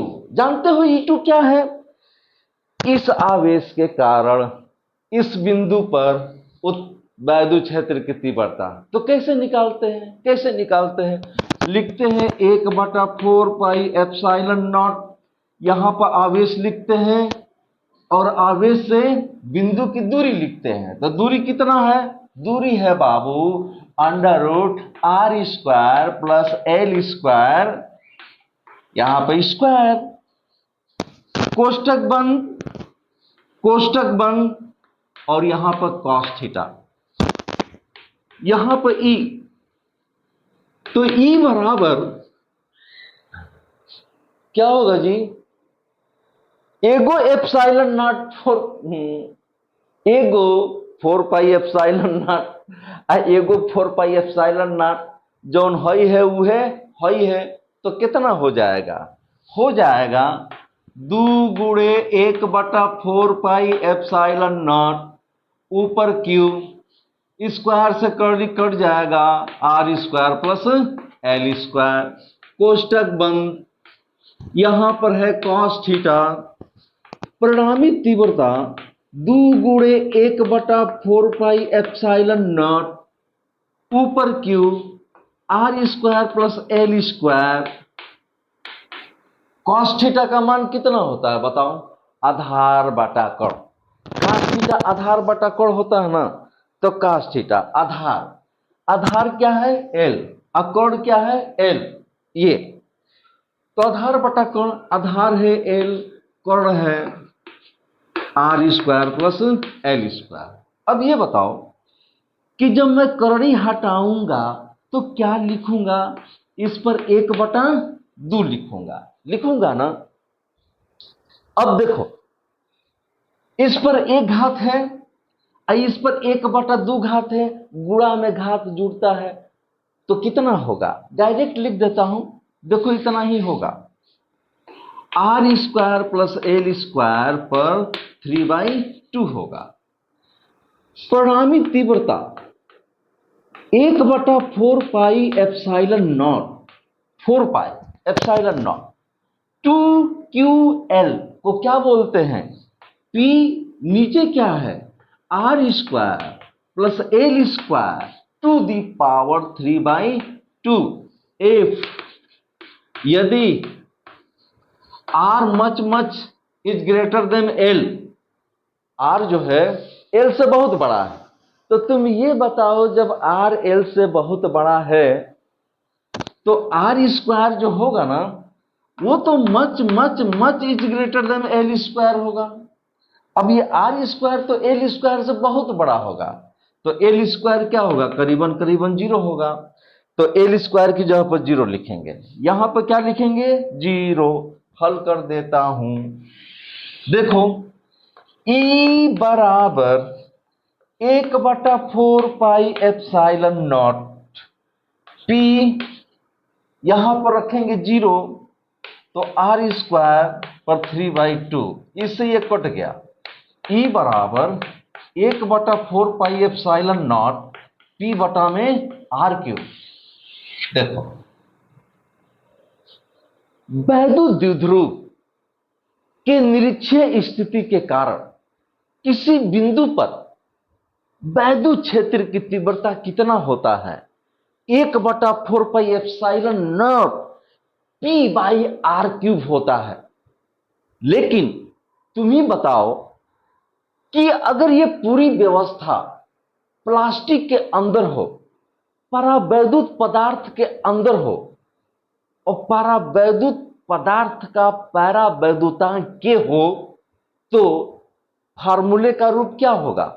फार्मूले का रूप होगा E बराबर 1/4 पाई एप्सिलॉन नॉट,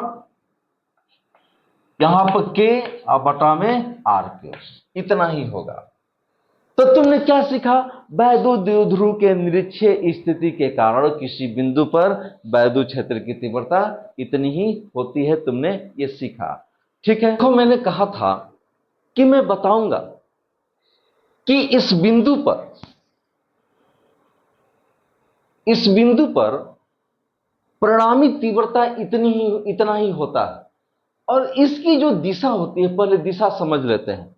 इसका जो दिशा होता है वो प्लस q कूलम्ब आवेश से माइनस q कूलम्ब आवेश की तरफ होता है। ऐसे इसको याद रखना कि वैद्युत द्विध्रुव के निरक्षीय स्थिति के कारण बिंदु Q पर जो परिणामी तीव्रता है उसकी दिशा प्लस q कूलम्ब आवेश से माइनस q कूलम्ब आवेश की तरफ होती है, यानी इधर होता है। तो मैंने क्या कहा था? मैंने कहा था कि जो परिणामी जो तीव्रता होगा E, वो तुम्हारा E1 cos theta plus E2 cos theta होगा। देख लो कैसे होगा। वहां पर एक बिंदु Q है, ये E1, इधर क्या है? E2। ठीक, ये कोण कितना है बताओ? ये कोण है, देखकर बताओ, 90 माइनस थीटा। ये परिणामी तीव्रता, ये कोण कितना है? थीटा, देखकर बताओ। और ये कोण है बाबू यहां पर थीटा, ये परिणामी तीव्रता। अब देखो क्या करो, तो ये पूरा कोण कितने अंश का होगा? पूरा कोण 90 अंश का होगा। तो ये कोण कितने अंश का होगा? 90 माइनस थीटा होगा। अब तुम देखो E1 का इस दिशा में तुम घटक निकालो तो कितना आएगा? E1 साइन थीटा आएगा। और E1 का तुम इस दिशा में जो घटक निकालोगे तो वो कितना आएगा? E1 cos थीटा आएगा। अब देखो E2 है ना, तो E2 का इस दिशा में जो तुम घटक निकालोगे तो कितना आएगा? E2 साइन थीटा आएगा। और E2 का इस दिशा में अब हम देखेंगे कि वैद्युत द्विध्रुव के कारण किसी भी अन्य बिंदु पर वैद्युत क्षेत्र की तीव्रता होता कितना है। तो मैं लिखता हूं वैद्युत द्विध्रुव के कारण, तो यहां पर मैं लिखता हूं वैद्युत द्विध्रुव के कारण किसी भी बिंदु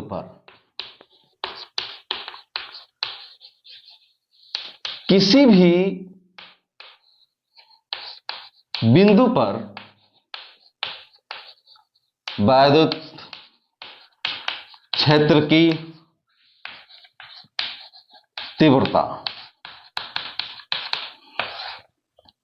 देखो माइनस क्यू प्लस क्यू, ये दोनों एक दूसरे से अल्पतम दूरी 12 पर स्थित होते हैं। माइनस क्यू कूलम्ब आवेश ए पर है, जबकि प्लस क्यू कूलम्ब आवेश बी पर है, और दोनों की अल्पतम दूरी 12 है। यह वैद्युत द्विध्रुव का मध्य बिंदु है O, और यहां पर एक बिंदु Q है। मध्य बिंदु O और Q के बीच की दूरी R है, और ये वैद्युत द्विध्रुव के अक्ष के साथ या वैद्युत द्विध्रुव के साथ थीटा अंश का कोण बनाता है। मैंने वैद्युत द्विध्रुव का अक्ष बताया था कि माइनस क्यू प्लस क्यू को मिलाने वाली जो लाइन होती है वो वैद्युत द्विध्रुव की अक्ष कहलाती है।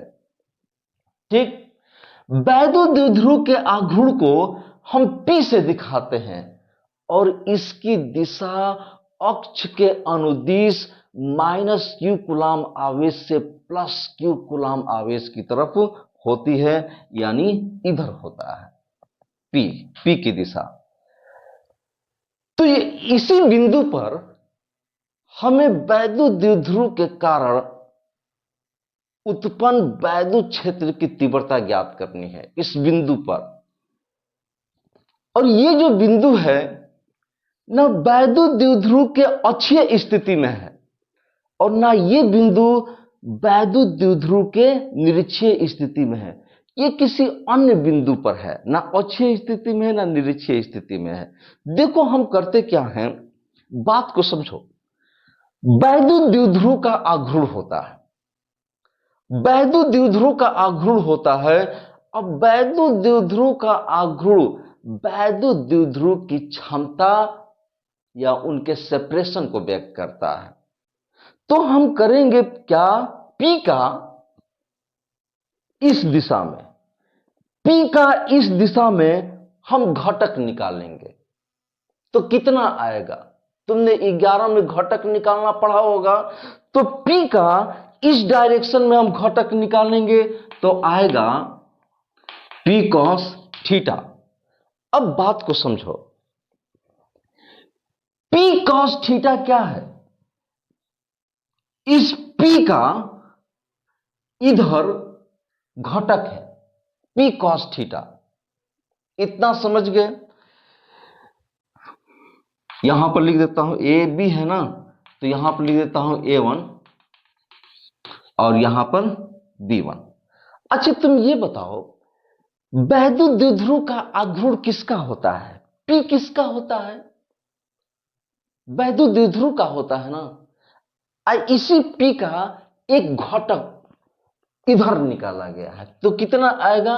P cos थीटा आएगा। ओके, अब देखो करता क्या हूं, यहां से 90 अंश का कोण बनाते हुए ऐसे एक लाइन A2 B2 खींचता हूं, और इस P का घटक इधर निकालता हूं, इधर, तो कितना आएगा? P sin थीटा आएगा। मध्य बिंदु O से यह बिंदु Q कितनी दूरी पर है? मान लो R दूरी पर, R दूरी पर। चलो अब निकालने के लिए रेडी हो जाते हैं, निकालने के लिए रेडी हो जाते हैं। लेकिन निकालने से पहले मैं आपको वैद्युत द्विध्रुव के अक्षीय स्थिति के कारण किसी बिंदु पर उत्पन्न वैद्युत क्षेत्र की तीव्रता बताऊंगा, और फिर निरक्षीय स्थिति के कारण किसी बिंदु पर उत्पन्न वैद्युत क्षेत्र की तीव्रता बताऊंगा, ताकि आपको ये चीज समझ में आ जाए। तो अक्षीय स्थिति वाला देखते हैं। आपने पीछे पढ़ा है कि ये माइनस क्यू कूलम्ब आवेश है और ये प्लस क्यू कूलम्ब आवेश है। इन दोनों को मिला दिया जाए तो वैद्युत द्विध्रुव का ये अक्ष कहलाता है। दोनों आवेशों के बीच की दूरी 12 होता है, और ये मध्य बिंदु O है। तो ये आपका L होगा, ये आपका L होगा। अक्ष के अनुदिश ही, अक्ष के अनुदिश यहां पर एक बिंदु P है जो मिडिल पॉइंट से कितनी दूरी पर है, r दूरी पर है। तो यहां पर वैद्युत क्षेत्र की तीव्रता आपने कितना निकाला था, इतना निकाला था, याद है, 1/4 पाई एप्सिलॉन नॉट 2p बटा में r क्यूब, और आप r क्यूब, और इसकी जो दिशा थी, दिशा वो किधर थी, इसकी जो दिशा थी वो इधर थी, आपने देखा था। अब देखो, ये B1 है, ये A1 है, ये B1 है और ये क्या है, A1 है। यहां पर बिंदु क्या है, O है, O है। O से कितनी दूरी पर Q है, O से R दूरी पर Q है। यहां पर देखो, ये बिंदु O से कितनी दूरी पर है, R दूरी पर। ये बिंदु O से कितनी दूरी पर है, R दूरी पर। यहां पर P का क्या आता है, दूना। P क्या है, वैद्युत द्विध्रुव का आघूर्ण है। तो ये जो वैद्युत द्विध्रुव है, इस वैद्युत द्विध्रुव का ये आघूर्ण है, तो आघूर्ण का यहां पर दूना आता है। तो तुम बताओ, ये चीज कितना है, P cos थीटा है, P cos थीटा है। तो बिंदु Q पर इसके अनुदिश यहां पर जो वैद्युत क्षेत्र की तीव्रता होगी E1 कितना होगा, 1/4 पाई एप्सिलॉन नॉट 2, और यहां पर है P cos थीटा, तो यहां पर लिखेंगे P cos थीटा, और नीचे कितना होगा, R क्यूब। तो यहां पर E1 की दिशा किधर होगी, यहां पर E1 की जो दिशा होगी वह इधर होगी। ठीक है, इससे मैंने तुलना कर बताया है। थोड़ा सा ये ऐसे है ना, तो थोड़ा सा मैं सुता दिया हूं और फिर मैंने इससे तुलना किया है ताकि आपको समझ में आए।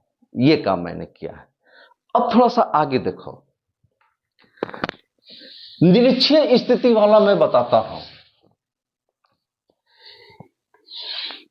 ये माइनस आवेश है, ये प्लस आवेश है, दोनों के बीच की दूरी कितना है, 2L है। ये मध्य बिंदु है, तो अक्ष के अनुदिश मध्य बिंदु से R दूरी पर, सॉरी मैंने गलती बोल दिया, मध्य बिंदु से अक्ष के लंबवत R दूरी पर। अगर यहां पर एक बिंदु P लें, तो इस वैद्युत द्विध्रुव के कारण इस बिंदु पर वैद्युत क्षेत्र की तीव्रता E2 इस बिंदु पर कितना होता है, 1/4 पाई एप्सिलॉन नॉट, यहां पर P/R क्यूब होता है। P क्या है, वैद्युत द्विध्रुव का आघूर्ण है, वैद्युत द्विध्रुव का आघूर्ण है P, तो यहां पर P होगा, तो यहां पर P लिख देंगे। ओके, अब मैं तुलना करता हूं, ये चीज ऐसे है ना, ये चीज ऐसे है, तो थोड़ा समझने के लिए यहां पर A2 B2, ये मध्य बिंदु O से कितनी दूरी पर Q, O से R दूरी पर Q। ठीक, इसका मान कितना है, P sin theta, P sin theta. तो जब यहां पर P होता है तो यहां पर P लिखते हैं, यहां पर यहां पर P sin थीटा है, तो यहां पर क्या लिखेंगे, P sin थीटा। तो यहां पर जो E2 उत्पन्न होगा, E2 कितना होगा? 1/4 पाई एप्सिलॉन नॉट और P साइन थीटा बटा में यहां पर r³। दिशा क्या होगी? याद है दिशा क्या होगी? तो दिशा इस बिंदु पर E2 की दिशा इधर होगी। आपको कुछ याद है? याद नहीं है तो पीछे वीडियो देखना। यानी E2 की जो डायरेक्शन होगा बिंदु Q पर, वो क्या होगा? प्लस Q कूलम आवेश से माइनस Q कूलम आवेश की तरफ होता है ना, इससे तुलना करो ना, इसी से समझ में आएगा। ठीक है, E2 का डायरेक्शन इधर होता है, तो यहां पर निकालेंगे क्या? E2 डायरेक्शन इधर इतना होगा। E2 का मान कितना होगा? E2 का मान होगा 1/4 pi epsilon not P sine theta बटा में r³। E1 का मान कितना होगा? E1 का मान इतना होगा। ठीक है, अब समझते हैं। थोड़ा सा मैं तुलना किया हूं समझाने के लिए। अब देखो, इस बिंदु पर दो तीव्रताएं हैं। एक P cos थीटा के कारण इस बिंदु पर जो तीव्रता है E1 है, इसकी दिशा इधर है। एक P sin थीटा के कारण इस बिंदु पर जो तीव्रता है E2 है, इसकी दिशा क्या है? इधर है। तो इस बिंदु पर दो तीव्रताएं हैं, E1 और E2। E1 की दिशा इधर है और E2 की दिशा इधर है, तो एक परिणामी तीव्रता होगी ना, तो यहां पर एक परिणामी तीव्रता होगी E, एक परिणामी तीव्रता होगी E। अब इस E का मान निकालेंगे। ये जो परिणामी तीव्रता है E1 के साथ कितना कोण बनाती है? मान लो फाई कोण बनाती है। निकालते हैं, देखो क्या करो। यहां से इस पर लंब खींच दो, तो ये 90 अंश का हो गया। और यहां से इस पर लंब खींच दो E2, तो ये भी 90 अंश हो गया। तो ये पूरा परिमाण में E2 है, तो ये भी कितना होगा? E2। और ये कितना होगा? E1। अब परिणामी तीव्रता कितना है? E। तो ये समकोण त्रिभुज बन गया ना, समकोण त्रिभुज बन गया। तो E बराबर कितना होगा? E बराबर होगा अंडर रूट E1 का स्क्वायर प्लस E2 का स्क्वायर। तो E बराबर अंडर रूट E1 कितना है? उतना है 1/4 pi epsilon nought 2p sine 2p cos theta by r³ का स्क्वायर प्लस E2 कितना है? इतना है 1/4 pi epsilon not P sine theta by r³ का यहां पर स्क्वायर। परिणामी तीव्रता E अंडर रूट, इसमें से कॉमन क्या है यार? कॉमन लो ना, डायरेक्ट कॉमन लो। कॉमन क्या है? कॉमन मुझे दिखाई देता है 1/4 पाई एप्सिलॉन नॉट, फिर मुझे दिखाई देता है P बाई r³। r³ इसमें है, r³ इसमें भी है, P यहां भी है, P यहां भी है। 1/4 पाई एप्सिलॉन नॉट यहां भी है और यहां भी है।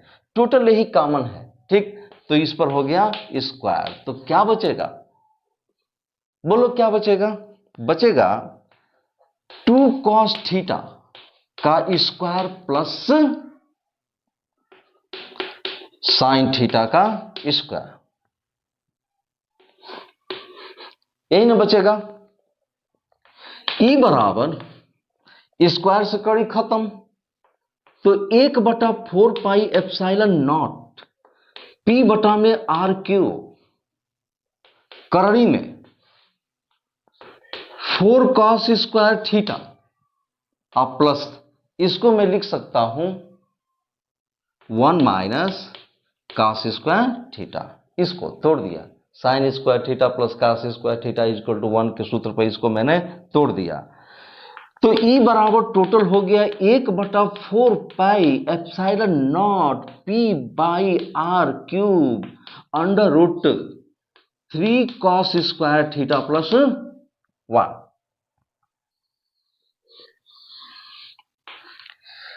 इतना ही वैद्युत क्षेत्र की तीव्रता इस बिंदु पर उत्पन्न होगा। तो हम क्या निकाल रहे थे? हम निकाल रहे थे वैद्युत द्विध्रुव के कारण किसी भी बिंदु पर, किसी अन्य बिंदु पर जो ना अक्षीय स्थिति में हो, जो ना निरक्षीय स्थिति में हो, तो उस बिंदु पर वैद्युत द्विध्रुव के कारण वैद्युत क्षेत्र की तीव्रता कितनी होती है? तो इतना होता है। ठीक है, आगे बढ़ते हैं। अब हम देखेंगे एक समान वैद्युत क्षेत्र में रखे वैद्युत द्विध्रुव पर बल युग्म का आघूर्ण। बल युग्म के आघूर्ण को टाउ से दिखाते हैं, तो यहां पर लिखता हूं टाउ। एक समान वैद्युत क्षेत्र को तीर से दिखाते हैं एरो से, तो ये एक समान वैद्युत क्षेत्र है।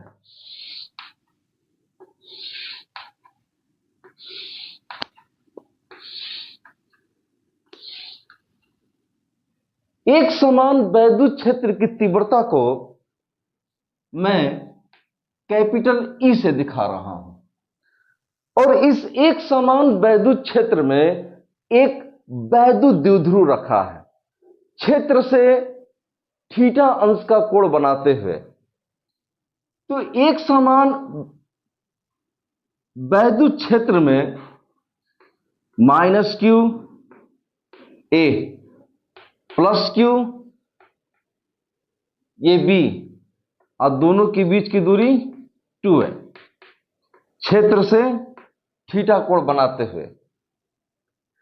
तो एक समान वैद्युत क्षेत्र से थीटा कोण बनाते हुए एक वैद्युत द्विध्रुव रखा गया है एक समान वैद्युत क्षेत्र में। तो देखो यहां पर प्लस क्यू कूलम आवेश है, तो प्लस क्यू कूलम आवेश पर वैद्युत क्षेत्र एक बल लगाएगा, और उस बल की दिशा एक वैद्युत क्षेत्र के दिशा में होगी, यानी इधर होगी। ठीक, तो इस आवेश पर एक बल लगा है F, और इस बल का मान कितना होता है? E into Q. ठीक इसी तरह से माइनस क्यू कूलम आवेश पर वैद्युत क्षेत्र एक बल लगाएगा, और जो बल लगाएगा उसकी दिशा वैद्युत क्षेत्र के विपरीत होगी, यानी बल की जो दिशा होगी इधर होगी। अब बल का मान कितना होगा? E गुणे क्यू। अब यहां पर देखो माइनस क्यू कूलम आवेश पर जो फोर्स लगा है उसका डायरेक्शन इधर है, वैद्युत क्षेत्र के विपरीत। अब प्लस क्यू कूलम आवेश पर जो फोर्स लगा है उसकी दिशा इधर है, वैद्युत क्षेत्र की दिशा में। इस तरह से ये क्या बन गया? एक बल युग्म बन गया। जैसे तुम नल की टोटी खोलते हो ना, नल की टोटी, गाड़ी का स्टीयरिंग, तो गाड़ी के स्टीयरिंग पर तुम 2 बल लगाते हो और दोनों बल समांतर होते हैं। नल की टोटी पर तुम 2 बल लगाते हो, वो दोनों बल क्या होते हैं? समांतर होते हैं, विपरीत होते हैं, और परिमाण में बराबर होते हैं। और टोटी को क्या करते हैं? नल की टोटी को अक्ष के परितः घुमाने का प्रयास करते हैं। उसी तरह से देखो, गाड़ी के स्टीयरिंग पर तुम दो बल लगाते हो और दोनों बल समांतर होता है, एक इधर होता है तो एक इधर होता है, और विपरीत होता है और परिमाण में बराबर होता है, और स्टीयरिंग को अक्ष के परितः घुमाने का प्रयास करता है। उसी तरीके से इस वैद्युत द्विध्रुव पर एक बल इधर लगा है और एक बल इधर लगा है, तो ये दोनों बल समांतर हैं, परिमाण में बराबर है, दिशा में विपरीत हैं। तो क्या करेंगे, इस वैद्युत द्विध्रुव को वैद्युत क्षेत्र की दिशा में संरेखित करने का प्रयास करेंगे, घुमाने का प्रयास करेंगे। ठीक है, अब देखो हम निकालते हैं बल युग्म का आघूर्ण। बल युग्म का आघूर्ण बराबर कितना होता है, दोनों बलों में से एक बल लेते हैं, लिखता हूं दोनों बलों में से एक बल, तो दोनों बलों में से एक बल अगुणे दोनों बलों के बीच की लंबवत दूरी लेते हैं, तो यहां पर लिखते हैं d, दोनों बलों में से एक बल गुणे d। ये जो d होता है दोनों बलों के बीच की लंबवत दूरी होता है। तो चलो निकालते हैं बल युग्म का आघूर्ण टाउ। तो टाउ बराबर दोनों बलों में से एक बल, चाहे इस बल को लो चाहे इस बल को लो, चलो इसको ले लिया F, अगुणे दोनों बलों के बीच की लंबवत दूरी, तो यहां पर टाउ F का मान रखते हैं E गुणे की, E गुणे Q, तो यहां पर लिखता हूं E गुणे Q और D लंबवत दूरी। अब देखो क्या करता हूं, इस बल को थोड़ा पीछे की तरफ बढ़ाओ और इस बल को थोड़ा आगे की तरफ बढ़ाओ, ठीक, और यहां से ऐसे लंब खींच दो 90। तो ये क्या है, दोनों बलों के बीच की लंबवत दूरी है। एक बल ये है और एक बल ये है, और ये दोनों बलों के बीच की लंबवत दूरी है d। इसी को फाइंड करेंगे, ज्ञात करेंगे। तो देखो b, इसका नाम रख लो c, इसका नाम रख लो a, ये समकोण त्रिभुज बन गया। इस कोण का साइन लो, तो साइन थीटा बराबर होता है लंब बटा कोण। लंब क्या है d और कोण कितना है 2a, तो लिखेंगे 2a, तो d बराबर हो जाएगा 12 साइन थीटा। और ये d क्या है, दोनों बलों के बीच की लंबवत दूरी, तो कितना आ गया 12 साइन थीटा। तो टाउ बराबर E गुणे Q 12 साइन थीटा, तो टाउ बराबर 2QL, इसको बोलते हैं P, तो इसके जगह पर लिखेंगे P, यहां पर है E और ये हो गया साइन थीटा। टाउ बराबर PE साइन थीटा। तो हमने क्या निकाला, एक समान वैद्युत क्षेत्र में रखे वैद्युत द्विध्रुव पर बल युग्म का आघूर्ण निकाला टाउ। और ये टाउ क्या करेगा, ये टाउ क्या करेगा, वैद्युत द्विध्रुव को वैद्युत क्षेत्र की दिशा में घुमाने का प्रयास करेगा, यानी संरेखित करने का प्रयास करेगा वैद्युत द्विध्रुव को वैद्युत क्षेत्र की दिशा में। तो हमने टाउ निकाल लिया, टाउ बराबर PE साइन थीटा। आगे बढ़ते हैं, मिटाता हूं इसको।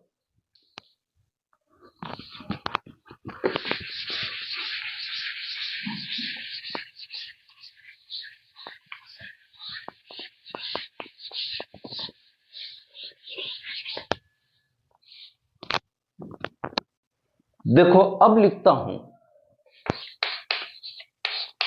एक समान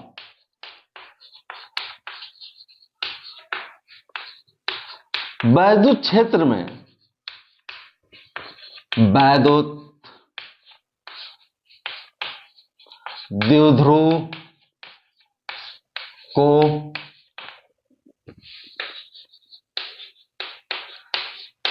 घुमाने में किया गया कार्य, हम W निकालेंगे घुमाने में। अब हम ये निकालेंगे कि एक समान वैद्युत क्षेत्र में वैद्युत द्विध्रुव को घुमाने में कितना कार्य करना पड़ता है, उस हम कार्य को निकालेंगे। अभी मैंने आपको ये बताया कि एक समान वैद्युत क्षेत्र को एरो से प्रदर्शित करते हैं, तो एक समान वैद्युत क्षेत्र को एरो से प्रदर्शित करते हैं और क्षेत्र की तीव्रता को कैपिटल ई से। अब यहां पर देखो, ये एक वैद्युत द्विध्रुव है, -q + q और दोनों के बीच की दूरी 2 है। ये जो वैद्युत द्विध्रुव है एक समान वैद्युत क्षेत्र से कितना कोण बनाता है, थीटा। ओके ओके, अब देखो क्या करो, अभी अभी आपने पीछे देखा, एकदम आपने पीछे देखा कि जब वैद्युत द्विध्रुव को एक समान वैद्युत क्षेत्र में रखते हैं तो वैद्युत द्विध्रुव पर एक बल युग्म का आघूर्ण टाउ काम करता है और ये टाउ वैद्युत द्विध्रुव को वैद्युत क्षेत्र की दिशा में संरेखित या घुमाने का प्रयास करता है। तो ये वैद्युत द्विध्रुव एक समान वैद्युत क्षेत्र ई में रखा गया है, तो इस वैद्युत द्विध्रुव पर एक टाउ काम करेगा, टाउ, और ये टाउ वैद्युत द्विध्रुव को अक्ष की दिशा में घुमाने या संरेखित करने का प्रयास करेगा। तो इसके विरुद्ध, इसी के विरुद्ध मैंने क्या काम किया, इस डाइपोल को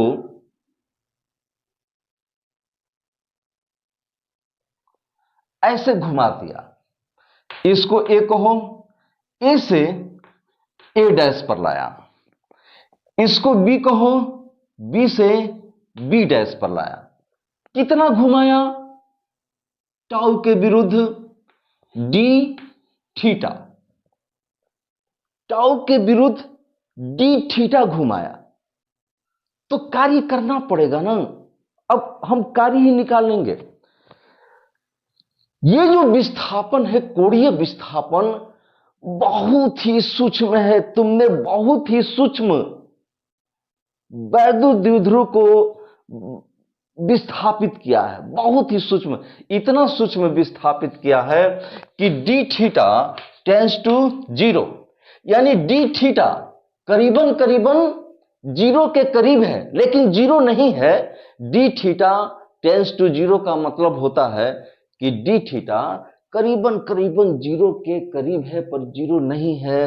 तो इस वैद्युत द्विध्रुव को तुमने बहुत ही अत्यंत बहुत ही सूक्ष्म कोणीय विस्थापन पर डेल्टा थीटा पर तुमने यहां पर ऐसे क्या कर दिया, घुमा दिया। ठीक है, घुमा दिया। तो अब हम घुमाने में किया गया कार्य निकालेंगे। तो कार्य बराबर बल गुणे बल की दिशा में विस्थापन। ये सूत्र नहीं लगाएंगे, ये सूत्र नहीं लगाएंगे। जानते हो क्यों नहीं लगाएंगे? देखो, ये एक प्लेन है और इस प्लेन पर एक गेंद है और ये गेंद ए है। तुमने इस पर एफ बल लगाया और गेंद ए से बी पर आ गई। कितना विस्थापित हुई अपनी जगह से? डी, बल की दिशा में। तो जब ये बात होती है ना कि जब हम किसी गेंद पर और वस्तु पर बल लगाएं और वस्तु बल की दिशा में विस्थापित हो, बल की दिशा में विस्थापित हो, तो किया गया कार्य F गुणे बल की दिशा में विस्थापन, ये लगता है। तो ये फार्मूला नहीं लगेगा, इसमें नहीं लगेगा। ठीक, क्यों नहीं लगेगा? कि वैद्युत द्विध्रुव को तुमने अत्यंत सूक्ष्म कोणीय विस्थापन पर घुमाया है, तो कोणीय विस्थापन करने में जो किया गया कार्य होता है वो फार्मूला लगेगा। तो ये फार्मूला लगेगा W बराबर टाउ गुणे यहां पर डी थीटा। ये फार्मूला लगेगा कि जब हम किसी चीज को कोणीय विस्थापन पर घुमाते हैं तो उसमें किया गया जो कार्य है ना, ये लिखते हैं। तो ये कोणीय विस्थापन घुमाने, कोणीय विस्थापन कोणीय घुमाने में किया गया कार्य, चलो समझ गए हो तुम, ये नहीं लगेगा, ये फार्मूला लगेगा।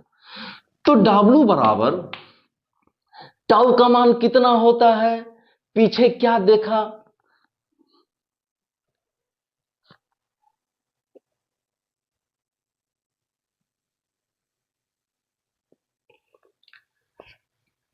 टाउ का मान कितना होता है, पीछे क्या देखा, तो इसका मान होता है PE sine theta D theta.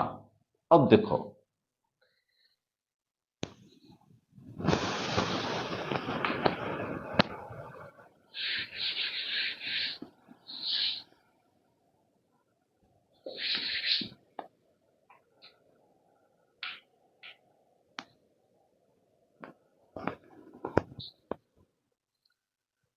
तो वैद्युत द्विध्रुव को तुमने अत्यंत सूक्ष्म कोणीय विस्थापन पर घुमाया है, तो इसमें घुमाने में किया गया कार्य, ये फार्मूला लगेगा, कार्य बराबर टाउ गुणे यहां पर डी थीटा।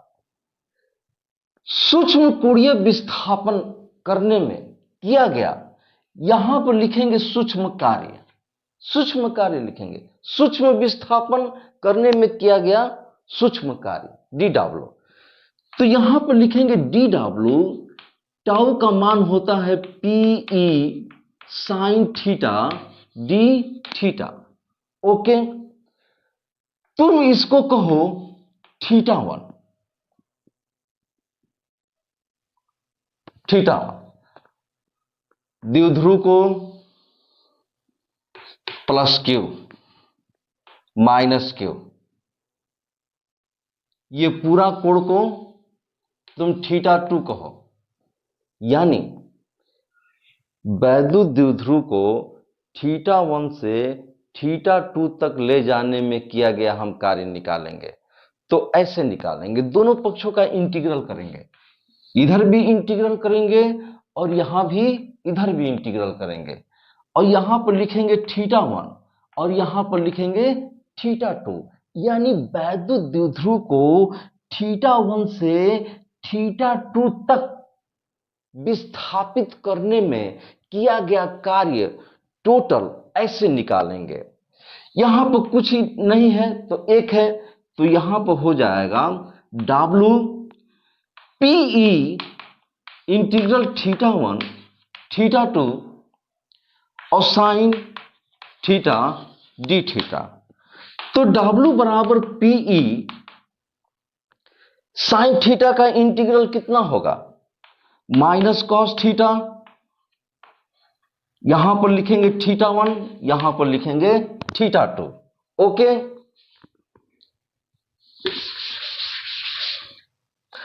तो W बराबर PE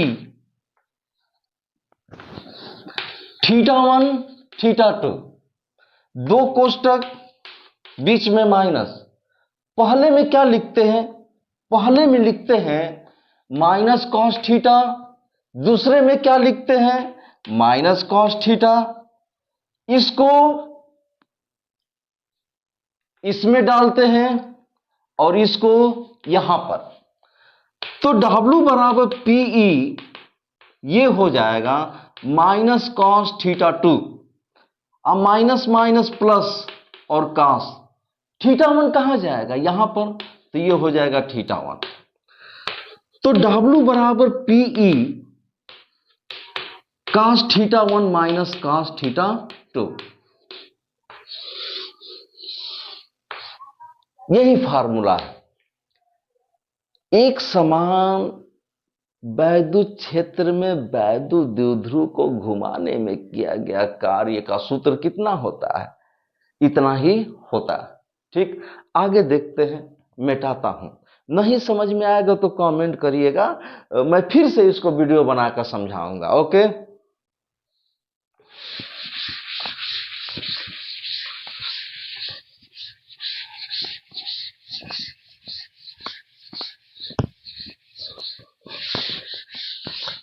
अब हम देखेंगे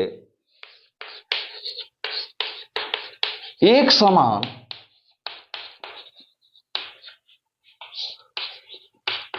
वैद्युत क्षेत्र में वैद्युत द्विध्रुव को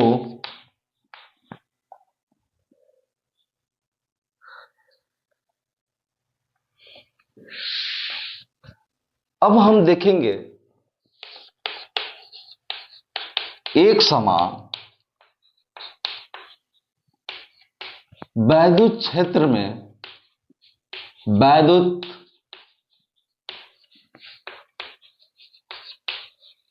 द्विध्रुव की स्थितिज ऊर्जा, इसको U θ से दिखाते हैं। इसके बारे में पढ़ेंगे। देखो, मैं तुम्हें बताता हूं कि वैद्युत द्विध्रुव को अनंत से वैद्युत क्षेत्र के अंदर लाने में जितना कार्य करना पड़ता है, उस कार्य को ही वैद्युत द्विध्रुव की स्थिति ऊर्जा कहते हैं। इसे U θ से दिखाते हैं। मैं एक बार फिर कहूंगा कि वैद्युत द्विध्रुव को अनंत से वैद्युत क्षेत्र के अंदर लाने में जितना कार्य करना पड़ता है, उस कार्य को ही वैद्युत द्विध्रुव की स्थिति ऊर्जा कहते हैं। इसे हम U θ से दिखाते हैं और इसका जो फार्मूला होता है माइनस PE cos θ होता है। ठीक, इस फार्मूले को मैं सिद्ध नहीं कर रहा हूं, ठीक है ना, ऐसे ही आपको बता दिया।